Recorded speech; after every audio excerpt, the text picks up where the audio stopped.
Guys, welcome back to my channel. I am Sneha और आज की वीडियो लेक्चर में हम देखने वाले हैं इग्नू का बीसीए का क्वेश्चन पेपर सॉल्व, जो कि है बीसीए 012 का मतलब बेसिक मैथमेटिक्स। तो देखिए, मैंने बहुत सारी वीडियोस बना रखी हैं बेसिक मैथमेटिक्स की। अगर आप सिर्फ वो वीडियोस अच्छे से कर लेते हैं कंसेप्ट समझ के, तो डेफिनेटली आप बीसीए 012 के एग्ज़ाम में पास होने वाले हैं। तो उसके लिए आपको क्या करना है, जो मैंने सीरीज़ बनाई है, जितने भी question paper solve question paper की, उनको अच्छे से देख लीजिए, समझ लीजिए। क्योंकि जब भी मैं कोई क्वेश्चन के वीडियो बनाती हूँ तो नॉट ओनली डैट क्वेश्चन, सिर्फ वो क्वेश्चन ही होता, उससे रिलेटेड जो भी थोड़ा बहुत कंसेप्ट होता है उसको मैं क्लियर करते हुए बनाती हूँ। ठीक है, तो अभी हमारा पार्ट है जून 2022 का क्वेश्चन पेपर मैंने उठाया है और इसमें हमने क्वेश्चन नंबर 1 स्टार्ट किया। क्वेश्चन नंबर 1 के हम एफ पार्ट तक कर चुके हैं। अब जो आज की टर्न है वो है जी पार्ट की। जी पार्ट का जो क्वेश्चन है हमारा जीपी से रिलेटेड है, मींस ज्योमेट्रिक प्रोग्रेशन से। तो बहुत ज़्यादा डिफिकल्ट नहीं है, इजी है, ठीक ठाक क्वेश्चन है, अच्छे से देख लीजिए। उसके लिए वीडियो में चलते हैं, देखते हैं क्वेश्चन क्या है और कैसे करना है। बट शेयर करना मत भूलिए, जितने ज़्यादा से ज़्यादा लोगों को शेयर करेंगे उतने ही ज़्यादा से ज़्यादा बच्चे पास हो पाएंगे। सब चाहते हैं, क्योंकि थक जाते हैं इग्नू के क्वेश्चन, इग्नू का जो एग्ज़ाम है पास ही नहीं हो पाते भाई, सब बच्चे परेशान हैं। इसीलिए सबको शेयर करिए ताकि सब पास हो पाए, और सब्सक्राइब करिए, कमेंट सेक्शन में कमेंट करके फीडबैक ज़रूर दिया करिए। Let's get into the video for the question. तो देखिए स्टूडेंट, हमारा क्वेश्चन है ये: find the sum of infinite GP whose first term is this and fourth term is this. देखिए, हमें फर्स्ट टर्म गिवन है, फोर्थ टर्म गिवन है, और हमें इनफाइनाइट जीपी का सम फाइंड करना है। तो क्या क्या गिवन है हमें, सबसे पहले वो लिख लेते हैं। फर्स्ट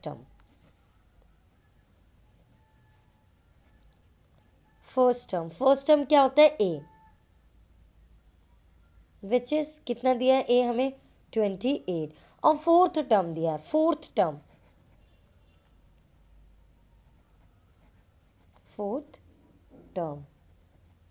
ठीक है। फोर्थ टर्म कितना है हमारा? फोर्थ टर्म क्या होगा? A4। इसको हम A1 कह सकते हैं, ये A4 हो गया। फोर्थ टर्म कितना दिया है? 4/49। क्लियर है। अब देखिए, सबसे पहले हमारी जो जीपी होती है, जीपी की सीरीज किस तरीके से स्टार्ट होगी? सबसे पहले A4 का मतलब जीपी, जो हमारी एपी और जीपी की बात होती है, इनके टर्म्स होते हैं। जैसे एपी क्या होता है? A+D, A+2D, A+3D, इस तरीके से हमारे एपी की सीरीज चलती है, ये एपीएम। जीपी की सीरीज कैसे चलती है? AR, पहले होता है ए, देन AR² AR³, AR⁴ ऐसे, ठीक है। तो फर्स्ट, सेकेंड, थर्ड, फोर्थ, तो हमारा फोर्थ टर्म क्या हुआ? AR³, ठीक है। तो ये इक्वल्स टू AR³ हो जाएगा। तो A4 is equals to AR³ which is equals to 4/9, ठीक है। अब हम AR³ इज इक्वल्स टू 4/9 करेंगे। अब ए की जगह हम वैल्यू पुट कर सकते हैं, ए कितना? 28। तो इससे हमें क्या पता चलेगा? हमें आर मिल जाएगा, विच इज़ रेशियो, ठीक है, कॉमन रेशियो। ए क्या हो जाएगा? ए की वैल्यू 28 पुट करी, R³ is equals to 4/49, right. R³ is equals to 4/49 multiply by 28, क्योंकि ये मल्टीप्लीकेशन है, डिविजन में हो जाएगा। 4 कितने से 28 होता है भाई? 4 7 ज़ा, ठीक है। R³ इज इक्वल्स टू 1/, देखो 49 क्या होता है? 7 मल्टीप्लाई बाय 7, और एक और 7 है, तो 3 हो गया। तो जब क्यूब की बात हो रही है तो R की वैल्यू क्या हो जाएगी? 1/7। ये हमारी R की वैल्यू आई, मतलब कॉमन रेशियो। क्लियर? ये समझ में आया मैंने क्या किया? ये हमारी जीपी की सीरीज़ होती है भाई, ये पढ़ लीजिए, ये एपी की सीरीज़ होती है, ठीक है। तो जीपी की सीरीज़ के बेसिस पे हमने 4 टर्म निकाली और उससे क्या हुआ? आर की वैल्यू फाइंड आउट कर दी। अब क्या करना है?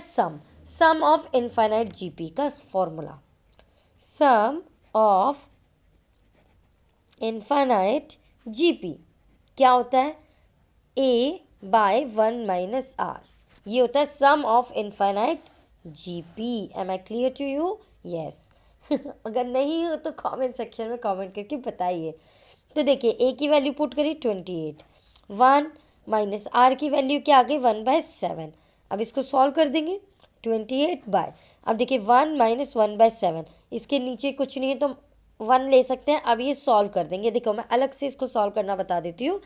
1 माइनस 1/7 को कैसे सॉल्व किया, यहाँ कुछ नहीं है 1, तो 1 और 7 का एलसीएम क्या आता है 7, ठीक है। अब 7 की टेबल में 1 कितनी बार में आया, तो 7 बार में, तो 7 को 1 से 7 माइनस 1 को 1 से ये, तो कितना आ जाएगा 6/7, ठीक है। तो यहाँ आ गया 6/7। अब जब ये इस तरीके से रहता है तो ये 7 ऊपर मल्टीप्लिकेशन में आ जाता है इस तरीके से, तो 28/6 मल्टीप्लाई बाय 7, ठीक है। अब इसको सॉल्व करेंगे तो 2 3 सा 2 1 सा 2 4 सा, अब तो ये 3 से डिविजिबल ही नहीं है, तो कितना हो जाएगा 14 को 7 से मल्टीप्लाई करेंगे तो ये कुछ होगा 98/3। तो ये हमारा आंसर हो जाएगा। सम ऑफ इनफाइनाइट जीपी क्या आ गया ये, क्यों, क्योंकि ये सम ऑफ इनफाइनाइट जीपी का फॉर्मूला है। I hope it is clear to you all. अगर आपको समझ में आया तो लाइक करिए, शेयर करिए, कमेंट सेक्शन में कमेंट करके फीडबैक ज़रूर दीजिएगा क्या वीडियो आपको कैसा लगा। Bye bye, take care, thank you so much for watching my videos, keep watching, keep loving and keep sharing.